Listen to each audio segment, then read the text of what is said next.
Welcome, baseball fans, to Week 4 of State of MLB's Power Rankings. Alrighty, one of the interesting things about this week is the fact that all the postponements from the infections in different cities continues to wreak havoc on the rankings, because you've got teams that have just played severely less games than everybody else. So what do you base their potential on? When I did the baseline, I didn't incorporate all the off season, because like a battery, unless you turn it on, that potential doesn't mean until you win games. So if they have the ability to win games, then they should be winning those games, but they're not actually playing those games. So what do you base it on? You know what I mean? In any event, it's something like that causes screwy results like we have this week, in which one of the worst teams in all of baseball this year, the Pittsburgh Pirates, are actually not last because they didn't have an absolute abomination of a week. That glory goes to the Boston Red Sox, who get swept by Tampa Bay 4 games and then get swept by the Yankees 3 games, an over 7 week. As bad as the Pittsburgh Pirates are, I can't justify having them rank lower than Boston after they just got obliterated this week. So it's stuff like that. Speaking of having awful weeks, the San Francisco Giants just got cremated over the weekend by the Oakland A's. It's it's the bottom row is who sucks less, or worse, as the case might be. Coming in number 28, the Detroit Tigers didn't have very much better, going 1-5 with Chicago and Cleveland. The funny thing is that they actually started the season off not too shabby, realistically speaking. But again, they're going to get bound to their division. They are a rebuilding team. And so the results this week are more characteristic of what they're about. Coming in number 27, the Seattle Mariners, with whom gave the Houston Astros some life, letting them sweep them. And of course, you have to win your division rivals. When they go 1-5 out of 6 games against division rivals, it's it's 1/3 through the season already. Okay? If you can't beat your division rivals, you don't deserve to be in the conversation. Simple as that. You get 40 games out of your 60 against your division rivals. And what are they doing? They're giving them free passes. Coming in number 26, the New York Mets. The Mets went, again playing division rivals, went 2-5 out of 7 games, splitting Washington, getting swept by Philadelphia. As many brand name players as they have on that team, I seriously wonder if part of the problem is team chemistry. I mean, Cespedes just took off and left. He said, I'm done, I'm through, I'm not playing this season. And lets his agent to clean up his mess. I mean, granted, it's Cespedes. The only place he actually played well in was Oakland, who catered to him hand and foot. But that's beside the point. You've also got players on the DL, you got other players aren't performing. It's just ugly in New York. Coming in number 25, previously ranked San Diego. Massive fall, because here's the thing. They went from 9 to 25, because last week they had a phenomenal week. This week, not so much. Going 2-2 against LA and 0-3 against Arizona. Having a 2-5 week, it looks like a massive swing. It really does. I get that. And when I was trying to give them benefit of the doubt based upon their prior performance, there was only so far I could go, because the power rankings are based upon the best teams of that week, which this week, San Diego was not the best. Should I be giving some gratitude towards those who have historically done well or have high rankings? I did that with some teams. Let me know if San Diego should have been one of them. Coming in at 24, your Atlanta Braves, whom got swept by New York and then rebounded by taking 2 out of 3 from Miami. Miami, who looked good coming out of the COVID break, then got humbled by the Braves, because are Miami that good or the Braves that good? You be the judge. Coming in at number 23, the Colorado Rockies. The Rockies, again, playing divisional rival in Arizona and in a league against Texas, 2-4 week. As you can tell here, we're kind of creeping up on who had an increasingly better week. 2-4 definitely beats, 1-5 and 0-7 and stuff like that. Let me know what you think about putting so much weight on that week's games. I kind of feel like, okay, if you're hot, you should get credit for it. If you're cold, you should reflect that. If you have a great month and a bad week, do I take that into consideration? Absolutely. But we're only 1/3 through the season, and it's a short season. There's not much to base this on. So the gravity of how strong their week is weighing in a little more. Coming in number 22, the Anaheim Angels of LA Angels of Anaheim, on our 2-4 week, did well against Oakland, considering Oakland just obliterated the horrible San Francisco Giants, but then they met a brick wall in LA. And, they're a far cry from the contenders under Socia and Jared Weaver and company. Their rebuilding team is so, they're sputtering along. Maybe Madden and their lineup and Trout can make a difference over the long run. This is their first year of Madden, so we'll see. One guy in Rendon does not make a happy lineup. Look at Harper in Philadelphia. He's one guy. You need a whole lineup producing. So the most dangerous teams in baseball have incredible depth. Look at the Dodgers. Look at the Yankees. Look at Minnesota. Depth, depth, depth. You don't have the depth with the Angels. Coming in number 21, the Kansas City Royals, with whom went 1-1 against Cincinnati, my sleeper team, and then late in the day against Minnesota. Now, I guess Minnesota heard when I said, hey, you let yourself get swept by Kansas City. Well, in the rematch, they took care of business. So that brings Kansas City down from 15 to 21.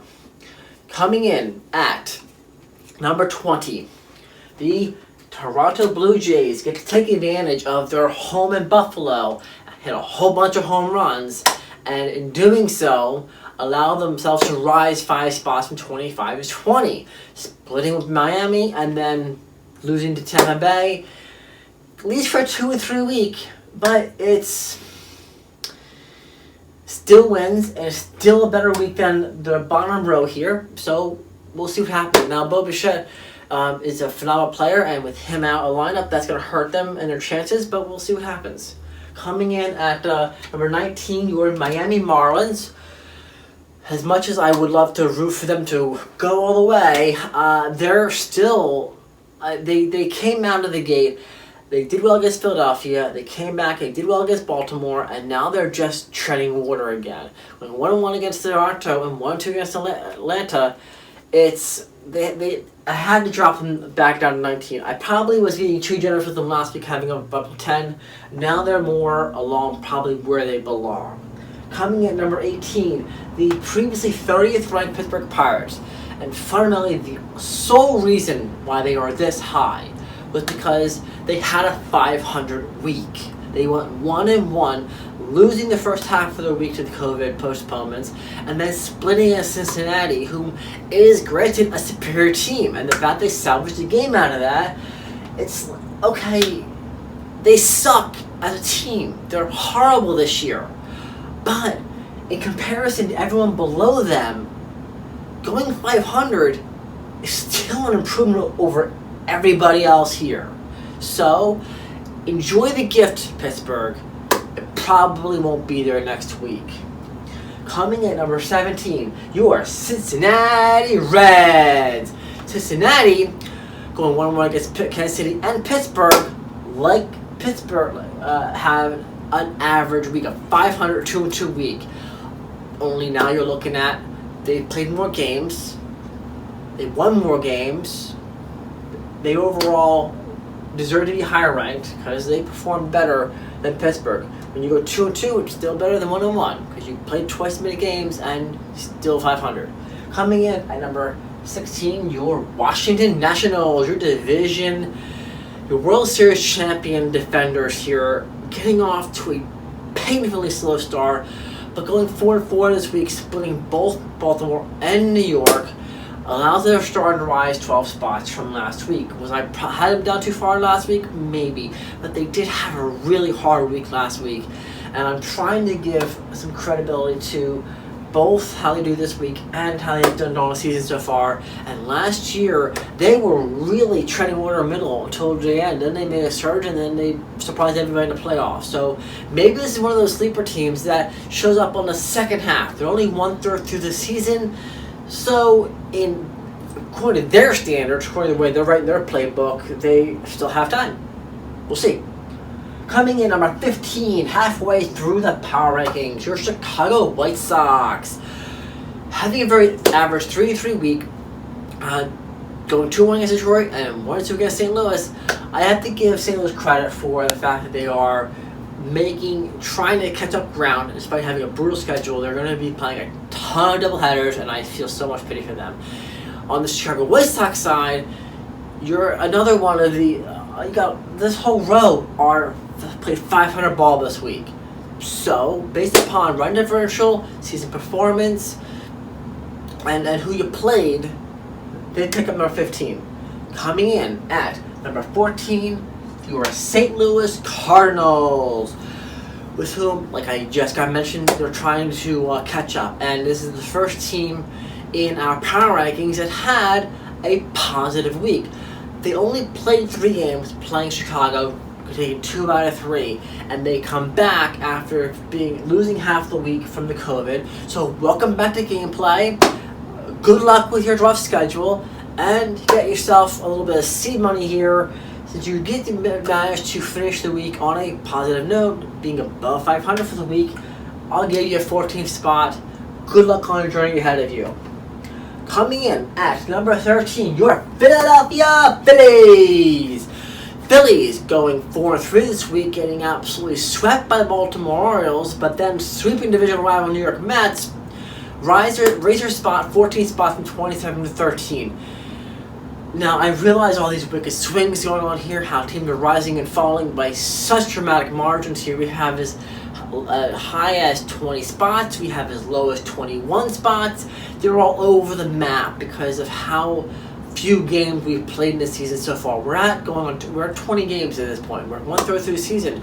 But if you put that in the context of a 102-game season, you're barely through the first month. You're barely at the quarter mark. Here, we're already hitting past the third way mark. I'm expecting after the halfway point, teams will actually separate themselves, and the tiebreakers between the season performance, differential, stuff like that will start to have a heavier anchor for them and adjust the heavy swings in the movement. Coming in at number 12, your Milwaukee Brewers. Had a 4-3 week, dropped 3 out of 4 to Minnesota. That was very humbling for them, that really was. But they rebounded by taking 3 out of 4 from Chicago. Aha! Hey, there you go.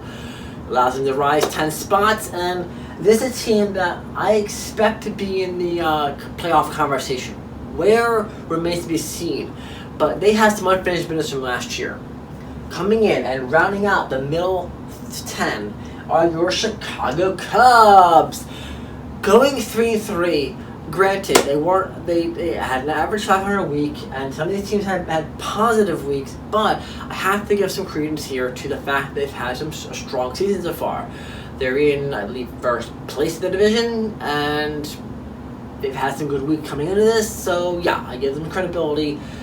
Despite having 500, they get to sit a little bit higher. They also swept the 2 games series with the Cleveland Indians, and then they got swept by Milwaukee. It's a divisional rival, it hurts you, but you still maintain your spot there. Milwaukee has more to make up than you do. So, now, we are at our top 10. Who are our contenders this week? Who are the best of the best in the league? Let's go ahead and get a couple of teams out of here that weren't great, but they weren't horrible. Coming in number 10, your Cleveland Indians. Going 3-2, having dropping 2 games to Chicago, then sweeping the lowly Detroit Tigers. I feel it's kind of treading water, but they definitely deserve to. But because of the rest of the league is kind of giving them that buffer there, the rest of the league is underperforming compared to that. Had rough weeks, had average weeks, had below average weeks, stuff like that. That kind of gives them a buffer. Coming in at number 9, your Texas Rangers, who are so full of potential, so much optimism here, had to date, so far through the power rankings, the best week so far, going 4-2, taking care of business, winning 2 out of 3 against Seattle, 2 out of 3 out of Colorado. I hope they continue this trend, because I believe that they are the best potential to dethrone your Houston Astros from the division. Granted, the Oakland Athletics are already well ahead of that game, and they are coming up soon. As you can tell, they're not on the board yet. Coming in at number 8, your Arizona Diamondbacks had one of the best weeks this week, but they're also, I couldn't have them all the way up here because there are other teams who have had historically better seasons so far. Having a great week is a great bump for them, a great boost, especially against divisional rivals Colorado and San Diego. So I don't have them up here for having a phenomenal week, but because their season performance so far kind of weighed down a little bit. But at the same time, I'm glad to see they had a very strong week, and good luck with them next week. See what happens. Coming in at number 7, your Minnesota Twins, with one of the deepest lineups in the game, went 4-2, dominate their division, took care of business in 2 out of 3 from Minnesota, 2 out of 3 from Kansas City, not Minnesota, Milwaukee and Kansas City. So one division rival, one's not, but at least in the same spot they were last week, because teams ahead of them just outperformed them on the basis of this week's games. But they still, because they still dominate and still control their division, obviously they deserve to be higher than everybody else below them. Coming in number 6, and I take no small pleasure in the fact that the Dodgers continue to not be number 1. Here's for the simple fact, it has nothing to do with the fact they aren't the powerhouse that they are, because they are a phenomenal team and they continue to perform extremely well. They went 5-2 this week. The thing is, everybody's calling them the number 1 team in Major League Baseball based on what? The potential. They have phenomenal lineup. They have a phenomenal rotation. They know how to win games. They're trying to break through and get that World Series championship. I get that. But if you look at the metrics, if you look at the numbers, are they actually playing this year better than absolutely everybody else? I make the argument, not quite. Will it be there in the end? Probably. Are they a contender? No doubt about it. But I get to enjoy the beginning of the year when other teams are making waves more than the Dodgers and giving them credit for. One of those such teams are the Oakland Athletics, after completely killing the San Francisco Giants. The Oakland Athletics had a little trouble with LA, and they go 4-2, but they're absolute dominant week. Their season so far, on the heels of going undefeated last week, I couldn't justify dropping them down too far. They're leading their division. They had an unbelievable week last week, and they completely owned the Giants, who are horrible, but they didn't just beat them, they crushed them. So, with that being said, a surprise team in the top 10, and if for that much, a surprise team in the top 5, being your Baltimore Orioles, going 5-2 this week, sweeping Philadelphia, splitting with Washington, and they rise 13 spots as a result of it. This team continues to surprise. They have a lot to contend with in their division between Tampa, New York, and everybody else, but the fact of the matter is, they're staying in there. They're surprising everybody. And the fact that they continue to stay in the race here instead of finding ways to lose and driving off the face of the earth, I give them a round of applause. Last year they were the worst team in all of baseball, and yet this year, without doing a whole lot, they've changed their stars. So far anyway. So we'll see what happens as they come. Now, getting into our top 3 best teams, okay? It gives me... I have to give credit where credit is due. This team, I thought, was suffering a backlash over the Houston Astros, over the backlash of their scandals, and the way they started the whole season, a little bit rocky. They're coming back, and they're doing their thing, and they're playing their game, and they've won 5 out of 6 games this week. Granted, they only had San Francisco and Seattle, both horrible teams, last week ranked 18th and 24th respectfully. At the same time, they're getting themselves back in the conversation, and they never were a non-dominant team. Between their rotation and their lineup, they were just severely underperforming at the beginning of the year. Now they're at the third way mark, and they're showing their colors. Now we'll see what happens with that as they play tougher teams. But they get to enjoy a great week beating up on the teams they're supposed to beat up on. Coming in at number 2, your Tampa Bay Rays, having a very dominant week and arguably one of the best weeks of everybody on the board. And when you see number 1, we'll have that debate. Your Tampa Bay Rays went 6-1, sweeping Boston, taking 2 out of 3 from Toronto. Okay, because they had one of the best weeks of all of baseball this week, I give them the number 2 spot. It's to them to keep it. Now here's the reason why. 6-1, they're only number 2. Because, like the last 2 weeks in a row, one team had a completely undefeated week, which has been occurring much more often this year. Because they're 4 weeks in, we've had 3 of the 4 weeks where, outside of opening weekend, every single week, somebody's gone completely undefeated. That did not happen last year, and is not a historically common thing to happen. However, congratulations to the New York Yankees for going 5-0, completely undefeated, and they're continuing to show what they are made of. Granted, the Boston Red Sox suck, hence they're down number 30, and the Braves are no slouches, and it's only 2 games set. So make of it what you will. They do have, but the thing is, they're just as deep, if not even deeper, than they were last year when they lost to the Houston Astros in 6 games in the ALCS. This is a team that's bent on trying to make their mark and get what they feel is rightfully theirs.